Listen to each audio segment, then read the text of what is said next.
Bonjour amis, aujourd'hui nous allons traiter, dans le cadre de la théogastronomie, du problème de la table.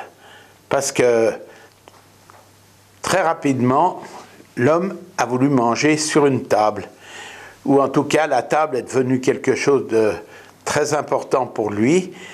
C'était l'endroit où il prenait ses repas, et aussi l'endroit, plus tard, c'est devenu la base même du bureau, c'est-à-dire que c'est devenu un endroit où on écrit, le scriptorium, enfin, aussi la table du notaire qu'on transportait avec la calèche pour aller signer des actes dans les châteaux, enfin, peu importe. Tout ça, c'était la table, très important, on a eu la table. Et comme on avait la table, qui était conçue avec des planches qu'on disposait sur des chevalets. Très rapidement, on a fait la même chose pour asseoir les gens, c'est-à-dire des chevalets plus petits. On mettait des bancs, on mettait des planches, ça faisait des bancs. Et c'est de là que vient le mot banquet, c'est-à-dire un ensemble de personnes qui font un repas, un grand repas. Et nous avons fait une recherche pour voir ce qu'on pouvait trouver sur cette question de repas fait à table, et on a vu qu'il y avait ici cette fameuse nature morte qui est sur une mosaïque qui vient de l'époque grecque. Ça a été fait par un artiste qui s'appelait Zosso. Ce Zosso a fait la première nature morte avec tous les ingrédients d'un repas qu'on a jeté par terre après l'avoir dégusté. Donc c'était un peu la méthode à l'époque, on jetait tout par terre, d'où l'idée de ce Zosso de faire cette première nature morte avec des restes d'un repas. Tout à fait étrange, vous voyez ici des carcasses de poissons, des os de poulet, enfin ici surtout, hein, on le reconnaît bien, des morceaux de poisson, enfin toutes sortes de choses qu'on a jetées par terre parce qu'on ne voulait pas les consommer. Une autre chose concernant la table, c'est la table des pains de proposition. Cette table qui était installée dans le tabernacle, c'était une salle spécialement pour la table de proposition qui était portée par des brancards. On la portait et on disposait sur la table 12 pains. Il y a plusieurs représentations. Il y a même une représentation moderne, c'est-à-dire que celle-ci, on l'a toujours. Vous voyez, la table devait être très belle. Elle était toute dorée. Il y avait un contenant d'eau. Et voilà les 12 pains. Ces 12 pains étaient distribués le jour du sabbat aux officiants, c'est-à-dire aux personnes qui avaient un titre dans la synagogue, qui préparait les choses, qui servait celui qui jouait du chauffard, enfin il y avait tout ça, il recevait un pain de proposition. Ce pain de proposition, comme on le voit là, il y en a. Donc ils n'étaient pas toujours ronds. Au début, ils étaient plutôt carrés. Il y a toutes sortes d'histoires qui expliquent comment les gens qui connaissaient la méthode pour faire le pain de proposition ne voulaient jamais donner la recette et à quel point ils la gardaient secrète. Mais c'est en fait de la farine, de l'eau, la fabrication d'un peu de levure à partir de la farine et de l'eau, et ensuite la cuisson au four.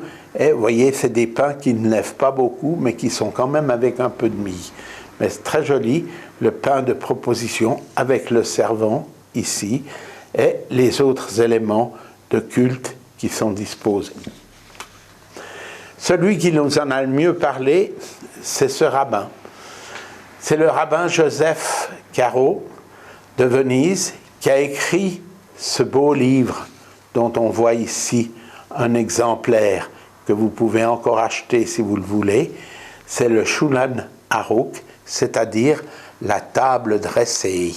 Dans ce livre, un grand livre, on peut voir ici les choses importantes, comment c'est discuté, analysé et analysé encore. Tout est écrit en hébreu. C'est le livre de la table dressée qui dit ce qu'on doit manger, pas manger, comment on doit mettre la table, si on met des bougies, si on ne met pas de bougies, comment est-ce qu'on fait. Tout est expliqué dans le Shulchan Aruch. C'est le premier livre qui dit à l'être humain comment il doit se comporter quand il est à table. Donc, aller à table, c'était quand même très important. On est bien sûr, il y a la scène, qui est le grand repas avec Jésus, où on voit qu'ici, ils sont tous assis sur la table, ils sont tous assis autour de la table. Il y a tous les apôtres sont là, plus Jésus, et c'est là qu'il va y avoir la première scène, c'est-à-dire la première fois qu'on va présenter le pain et le vin comme étant le corps et le sang du Christ. Donc c'est un moment important. Celui-ci, c'est la représentation qui est faite par Léonard de Vinci, qui se situe à Milan dans ce réfectoire où il existe toujours tel qu'il est là. Un autre repas, disons celui qu'on appellerait le second repas, c'est celui d'Emmaüs, avec Lévi qui sert Jésus et ses deux disciples qui ne l'avaient pas reconnu. C'est vrai que quand il est comme ça, Jésus, il est très beau. Il est simple, on voit, c'est un homme comme les autres, un bel homme, il resplendit de sérénité, et les autres expliquent qu'ils n'avaient pas reconnu, etc. De nouveau, on va prendre du pain et du vin chez Lévi qui va nous servir et qui tient la petite auberge à Emmaüs où ils se sont rencontrés. Plus tard, au Moyen-Âge, il y a eu des ouvrages qui expliquaient aux gens comment se tenir à table. Alors voilà, voyez, la contenance de la table, nouvellement imprimée à Paris. Alors toujours avec cette espèce de gravure assez extraordinaire, avec un homme et une femme, ils sont à table, ils ont à manger, on voit leur peu d'instruments à l'époque, surtout le couteau, éventuellement une fourchette, mais enfin là, ils n'en ont pas. Et voilà, ici, ils sont prêts à manger, et il y avait, voyez, tout autour, voyez, contenance de la table, il y avait des magnifiques enluminures tout à fait étonnantes, hein. Là, c'est le L de la contenance de la table, voyez, très belle enluminure. Voilà le document tel qu'on peut le voir, et puis tel qu'on pourrait même l'acheter. Et je vais vous lire, parce que c'est tout à fait étonnant ce qu'ils disent dans cette première page. Tout à fait étonnant. Voyez, si tu veux être bien courtois, garde ces règles en François. Assez souvent, les ongles roignent, longs ongles font venir la roigne. De tes ongles, hausse de l'ordure. Donc, tes ongles, il faut t'en méfier parce qu'ils accueillent l'ordure, donc il faut t'en débarrasser. On a relevé aussi dans un autre passage tout à fait étonnant qui s'adresse aux enfants. Enfant, si tu bois de fort vin, mets-y de l'eau en trempement, donc trempe-le avec de l'eau, et n'en bois que suffisamment. Tu ne dois pas dépasser, ou il te troublera l'engin. Enfant, si tu es un ivrogne, par trop boire, il est déshonnête, et si en mal à la tête, et puis après, on te vergogne. Donc, vous voyez, on avait quand même dit aux gens de se tenir comme il faut à table, et on a écrit un ouvrage, et il fait 50 pages, 60 pages, hein, il y a tout ce qu'il faut, c'est tout écrit, comment se tenir à table, surtout ne pas tremper, de piquer la viande avec le couteau et le tremper dans le sel, ça ne se fait pas. Mais déjà, on doit expliquer ça aux gens. Un autre grand banquet de l'histoire, et on a voulu le citer parce que c'est un banquet qui est fait et qui est donné par le duc de Bourgogne à Lille. Ce banquet a un nom, il s'appelle le vœu du faisan. Il se trouve là. Le faisan, il était exposé. Et le but de ce grand repas, c'était qu'on allait partir en croisade. Et puis, bon, on n'a pas été très loin, mais enfin, il y avait quand même une intention, donc c'était sympathique. Ce qui est intéressant avec le duc de Bourgogne, c'est que c'est le premier à avoir eu des chroniqueurs. Donc, des gens qui ont écrit tout ce qui se passait à la cour. Donc, ça s'est appelé des chroniques, parce que c'était écrit en fonction du passage du temps. Et alors, ici, sur l'estrade, il y a le duc et la duchesse. Là, certains sont assis sur les côtés, c'est des notables ou des seigneurs. Et puis ici, il y a toutes sortes de choses qui sont prises. Et là, il y a un espace parce que il y a des entremets. Et à l'époque, l'entremet, c'était une petite scénette qui était jouée. Vous voyez, ici, il y a un dragon, donc on peut s'imaginer. Il y a des hommes qui arrivent à cheval, donc il y a toutes sortes de choses. Il y a toutes sortes de choses qui arrivent au milieu du repas. Il y a d'autres illustrations qui ont été faites d'époque, vous voyez, où on met toujours ces gens-là. Et nous, ça nous a intéressés parce que ça nous montre bien que les tables étaient toutes démontables. On n'avait pas à les garder. Ici, vous voyez, il y a des tréteaux et il y a une plaque de bois. Voilà, ça c'est la table. Et puis ici, il y a la duchesse au centre, le duc, sa fille, voilà. Voilà, on va faire un bon repas.